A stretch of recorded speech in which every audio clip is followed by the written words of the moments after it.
this is how my press works. So as you can see, I have the leather and then the die sitting over it, right? The leather and then the die sitting over it. Now I'm going to pull the lever like so. This is going to apply pressure on the die. Okay.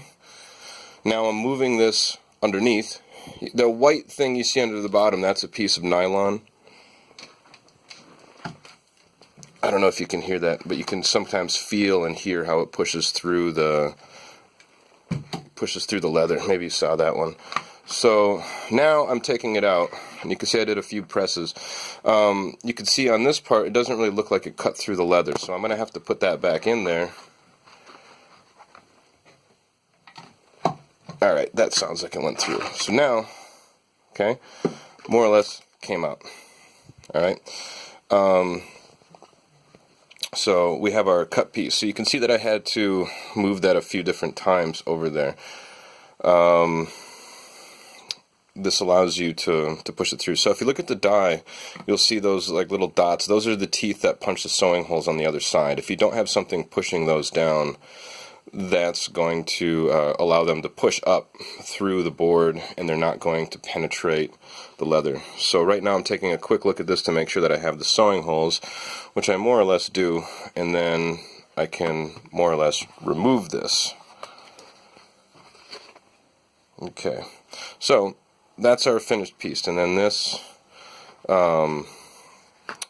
will fold. Let's see here, I'm trying to do all this one-handed operation. There's a strap that goes in that like little notch area on both sides.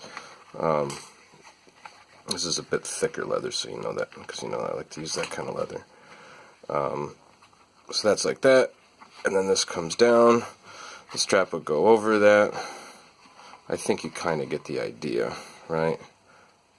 More or less that. Once it has a strap on it. That's for a friend for a birthday. So again, this is the die that went in. This is face down on the leather. I position it with the leather.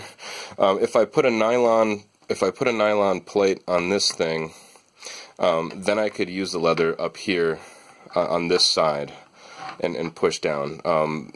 Here there's these holes for mounting the leather. Mounting a plate, like these nylon plates. I mean, if you did it like this, you would damage these, the die. You would, this is like, apparently it's a Japanese steel, and it's supposed to be pretty, decent steel. The other cool thing about this is that this is where I can mount the chisels. This screws in and out, and then these right here I have magnets with tools that are attached to them, and it's just a good spot for magnets. So this thing really isn't that big. My span on between my pinky and my thumb is about 9.5 inches. So this isn't really that big. But that die that I was talking about before is this. So this barely fits in there. But as you can see, that's pretty large. That was the one that I was talking about last night. That's like 25 centimeters or so, or whatever. So this is like the biggest of what I can put in there. Yeah, I hope that gives you an idea of this. What makes it really convenient is the fact that we have this lever, and it's spring loaded here, so that when I want to push that down over the die. So, moving this back and forth is relatively easy. And then these nuts allow you to adjust the height here. And, basically remove this entire thing if you can't unscrew your chisel heads, because for one of my leather punch tools I have to take this off to then fasten it. But with the new ones, like these, this 10-hole punch, this actually unscrews itself. This part unscrews, so then I don't have to remove this. I can just unscrew the head from the handle, and that seems to work pretty fine. I hope that gives you an idea of how that works, man. I wanted to show that to you. But anyway, hope you're good, man. Cheers.